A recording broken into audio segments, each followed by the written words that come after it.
बता दें आपको, प्रधानमंत्री मोदी केवड़िया में नए स्टेशन भवन का उद्घाटन कर रहे हैं। आपको सीधा लिए चलते हैं। माननीय प्रधानमंत्री महोदय से विनम्र अनुरोध है कि अपने बहुमूल्य संबोधन से हमें अनुग्रहित करें। माननीय प्रधानमंत्री महोदय। नमस्कार। एक भारत श्रेष्ठ भारत, एक भारत श्रेष्ठ भारत की बहुत सुंदर तस्वीर आज यहां दिख रही है। आज इस कार्यक्रम का रूप स्वरूप बहुत विशाल है, अपने आप में ऐतिहासिक है। केवड़िया में गुजरात के गवर्नर श्री आचार्य देवव्रत जी, गुजरात के मुख्यमंत्री विजय रूपाणी जी उपस्थित है। प्रतापनगर में गुजरात विधानसभा के स्पीकर श्री राजेंद्र त्रिवेदी जी, अहमदाबाद से गुजरात के डिप्टी सीएम नितिन पटेल जी, दिल्ली में केंद्रीय मंत्रिमंडल के मेरे सहयोगी पीयूष गोयल जी, विदेश मंत्री जयशंकर जी, डॉक्टर हर्षवर्धन जी, दिल्ली के मुख्यमंत्री भाई अरविंद केजरीवाल जी हमारे साथ जुड़े हैं। मध्य प्रदेश के रीवा से मुख्यमंत्री शिवराज सिंह चौहान जी हमारे साथ हैं। मुंबई में महाराष्ट्र के मुख्यमंत्री भाई उद्धव ठाकरे जी भी उपस्थित हैं। वाराणसी से यूपी के मुख्यमंत्री योगी आदित्यनाथ जी हमारे साथ जुड़े हैं। इनके अलावा तमिलनाडु समेत अन्य राज्य सरकारों के माननीय मंत्रीगण, सांसदगण, विधायकगण भी आज इस विशाल कार्यक्रम में हमारे साथ है। और सबसे बड़ी खुशी की बात है कि आज आणंद में सरदार वल्लभ भाई पटेल के बृहत परिवार के अनेक सदस्य भी आज हमें आशीर्वाद देने के लिए आए हैं। आज कला जगत के अनेक वरिष्ठ कलाकार, खेल जगत के अनेक सितारे, वे भी बहुत बड़ी मात्रा में इस कार्यक्रम के साथ जुड़े हैं। और इन सभी के साथ हमें आशीर्वाद देने के लिए आए हुए ईश्वर का स्वरूप जैसे हमारी जनता जनार्दन, हमारे प्यारे भाई और बहनों, हमारे सभी भारत के उज्जवल भविष्य का प्रतिनिधित्व करने वाले बालकगण, आप सभी का बहुत बहुत अभिनंदन। रेलवे के इतिहास में संभवतः पहली बार ऐसा हो रहा है कि जब एक साथ देश के अलग अलग कोने से एक ही जगह के लिए इतनी ट्रेनों को हरी झंडी दिखाई गई हो। आखिर केवड़िया जगह भी तो ऐसी है। इसकी पहचान देश को एक भारत श्रेष्ठ भारत का मंत्र देने वाले, देश का एकीकरण करने वाले सरदार पटेल की दुनिया की सबसे ऊंची प्रतिमा से, स्टैच्यू ऑफ यूनिटी से है, सरदार सरोवर बांध से है। आज का ये आयोजन सही मायने में भारत को एक करती भारतीय रेल के विजन और सरदार वल्लभ भाई पटेल के मिशन दोनों को परिभाषित कर रहा है। और मुझे इस बात की खुशी है कि इस कार्यक्रम में अलग अलग राज्यों से इतने जनप्रतिनिधि भी मौजूद हैं। मैं आप सभी का आभार व्यक्त करता हूं। आज केवड़िया के लिए निकल रही ट्रेनों में एक train Puratchi Thalaivar doctor MG Ramachandran central railway station से भी आ रही है। ये भी सुखद संयोग है कि आज भारत रत्न एमजीआर की जयंती भी है। एमजीआर ने फिल्म स्क्रीन से लेकर पॉलिटिकल स्क्रीन तक लोगों के दिलों पर राज किया था। उनका जीवन, उनकी पूरी राजनीतिक यात्रा गरीबों के लिए समर्पित थी। गरीबों को सम्मानजनक जीवन मिले, इसके लिए उन्होंने निरंतर काम किया था। भारत रत्न एमजीआर के इन आदर्शों को पूरा करने के लिए आज हम सब प्रयास कर रहे हैं। कुछ साल पहले ही देश ने उनके सम्मान में चेन्नई सेंट्रल रेलवे स्टेशन का नाम बदलकर एमजीआर के नाम पर किया था। मैं भारत रत्न एमजीआर को नमन करता हूं, उन्हें श्रद्धांजलि देता हूं। साथियों, आज केवड़िया का देश की हर दिशा से सीधी रेल कनेक्टिविटी से जुड़ना पूरे देश के लिए एक अद्भुत क्षण है। हमें गर्व से भरने वाला पल है। थोड़ी देर पहले चेन्नई के अलावा वाराणसी, रीवा, दादर और दिल्ली से केवड़िया एक्सप्रेस और अहमदाबाद से जनशताब्दी एक्सप्रेस केवड़िया के लिए निकली है। इसी तरह केवड़िया और प्रतापनगर के बीच भी मेमू सेवा शुरू हुई है। डभोई चांदोद रेल लाइन का चौड़ीकरण और चांदोद केवड़िया के बीच की नई रेल लाइन अब केवड़िया की विकास यात्रा में नया अध्याय लिखने जा रही है। और आज जब इस रेलवे के कार्यक्रम से मैं जुड़ा हूं, तो कुछ पुरानी स्मृतियां भी ताजा हो रही है। बहुत कम लोगों को मालूम होगा कि बड़ौदा और डभोई के बीच में नैरोगेज रेलवे चलती थी। मुझे अक्सर उसमें यात्रा करने का अवसर रहता था। माता नर्मदा के प्रति मेरा एक जमाने में बड़ा विशेष आकर्षण रहता था। मेरा आना जाना होता था।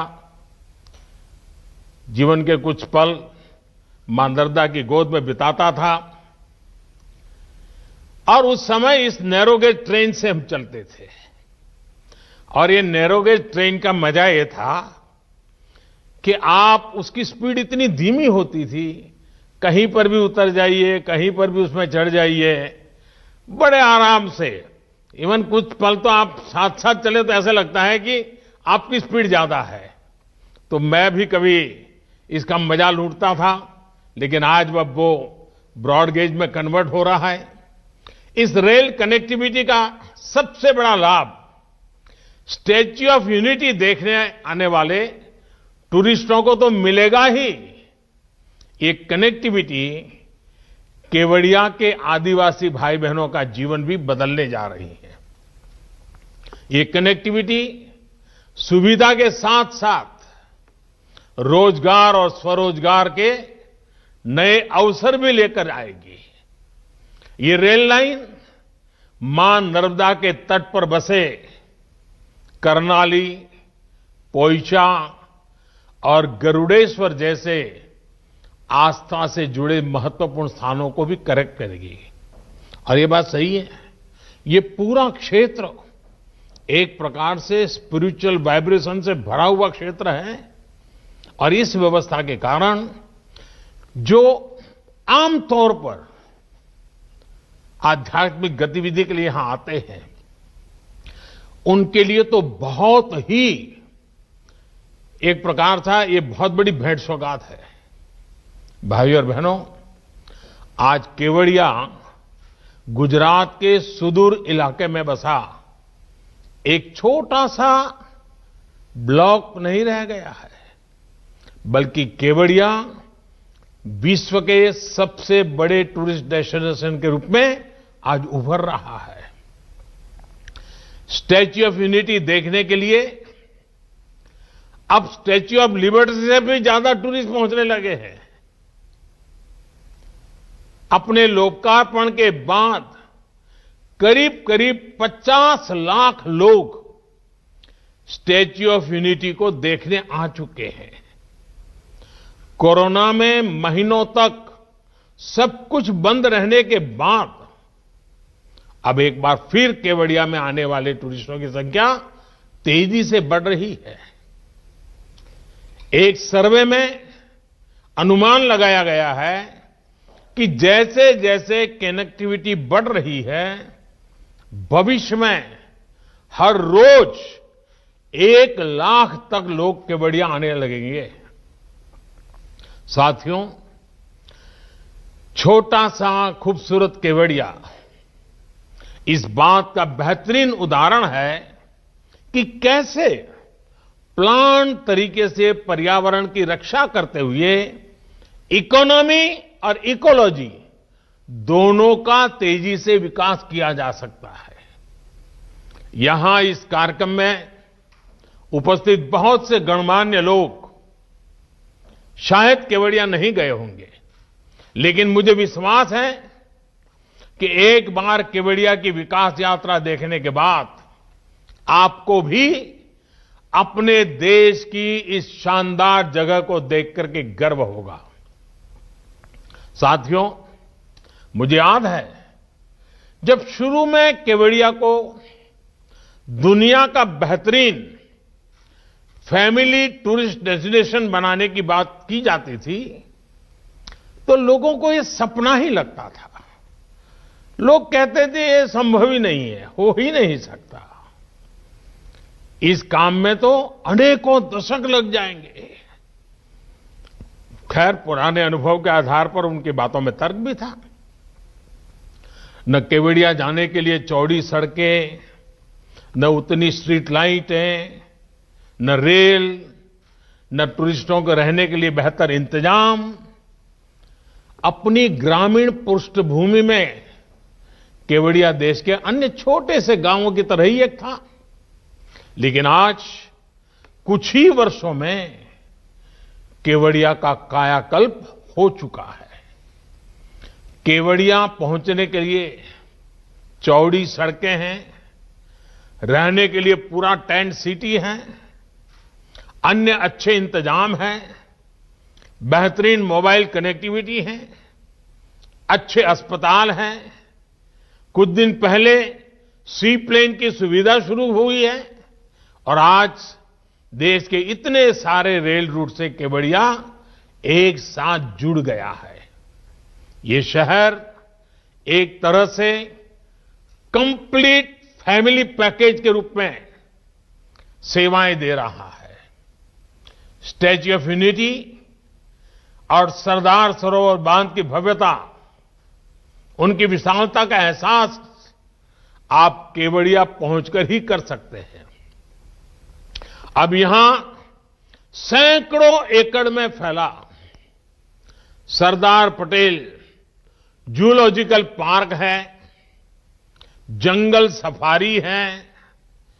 एक तरफ आयुर्वेद और योग पर आधारित आरोग्य वन है, तो दूसरी तरफ पोषण पार्क है।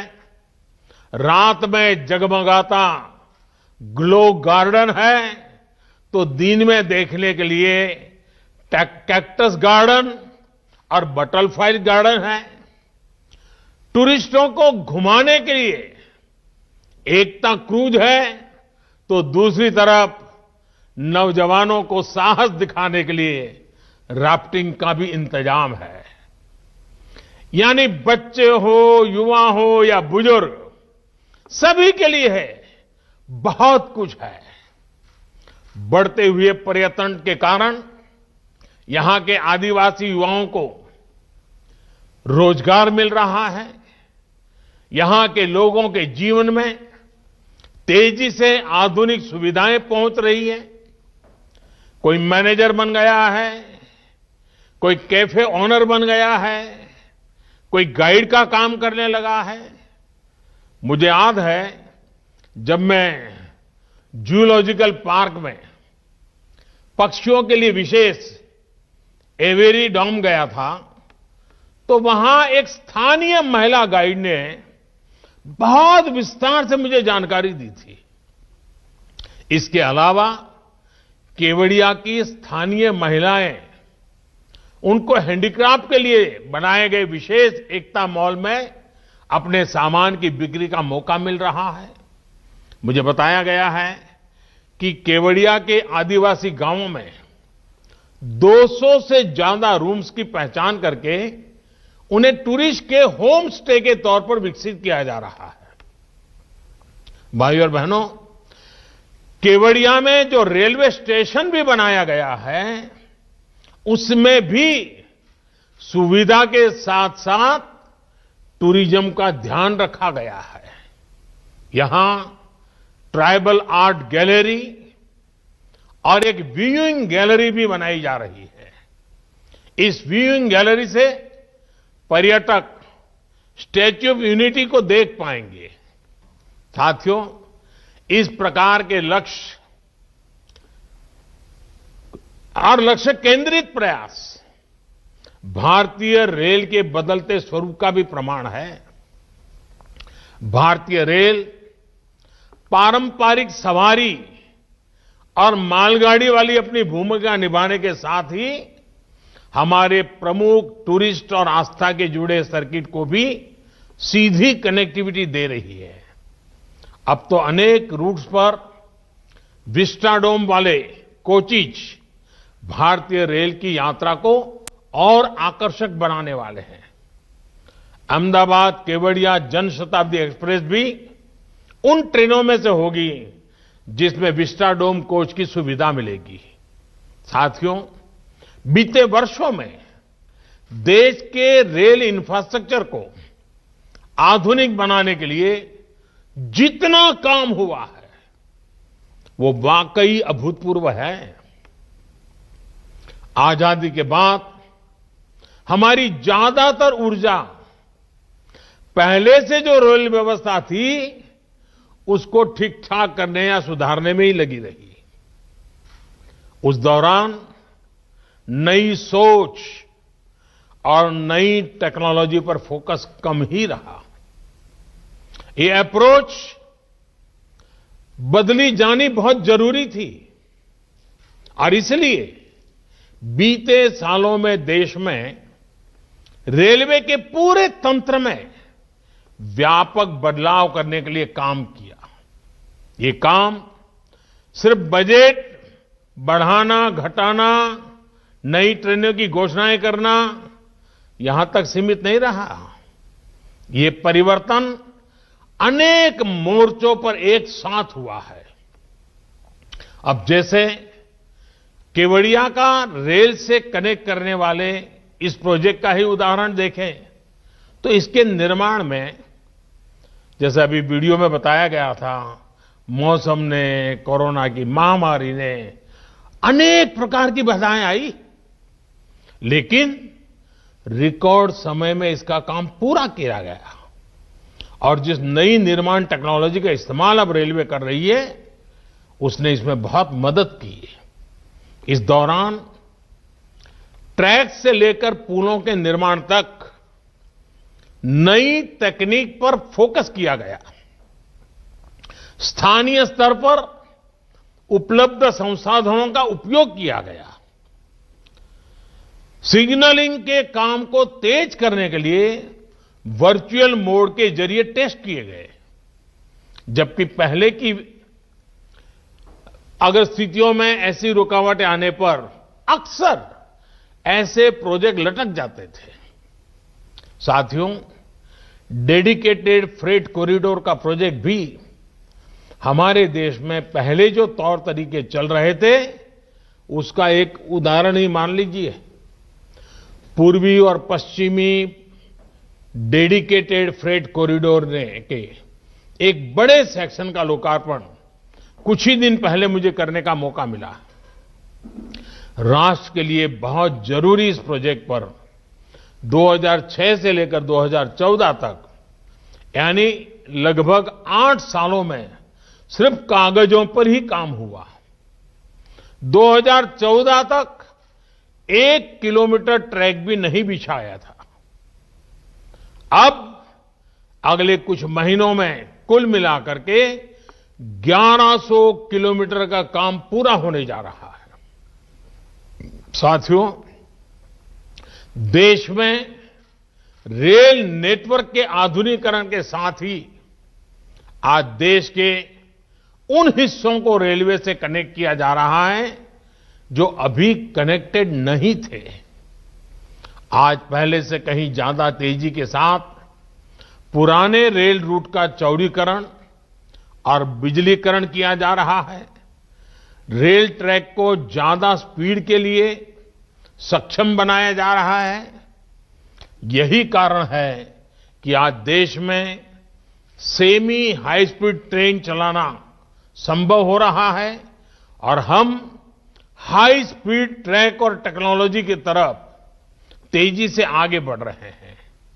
इस काम के लिए बजट को कई गुना बढ़ाया गया है। यही नहीं, रेलवे एनवायरमेंट फ्रेंडली भी हो, ये भी सुनिश्चित किया जा रहा है। केवड़िया रेलवे स्टेशन भारत का पहला ऐसा स्टेशन है जिसको शुरुआत से ही ग्रीन बिल्डिंग के रूप में सर्टिफिकेशन मिला है। भाइयों और बहनों, रेलवे के तेजी से आधुनिकीकरण का एक बड़ा कारण रेलवे मैन्युफैक्चरिंग और रेलवे टेक्नोलॉजी में आत्मनिर्भरता पर हमारा बल है, हमारा फोकस है। बीते सालों में इस दिशा में जो काम हुआ उसका परिणाम अब धीरे धीरे हमारे सामने दिख रहा है। अब सोचिए, अगर हम भारत में हाई हॉर्स पावर के इलेक्ट्रिक लोकोमोटिव नहीं बनाते तो क्या दुनिया की पहली double track long haul container train क्या भारत चला पाता? आज भारत में ही बनी एक से एक आधुनिक ट्रेनें भारतीय रेल का हिस्सा है। भाइयों और बहनों, आज जब भारतीय रेल के ट्रांसफॉर्मेशन की तरफ हम आगे बढ़ रहे हैं तो highly skilled specialist man power और प्रोफेशनल्स भी बहुत जरूरी है।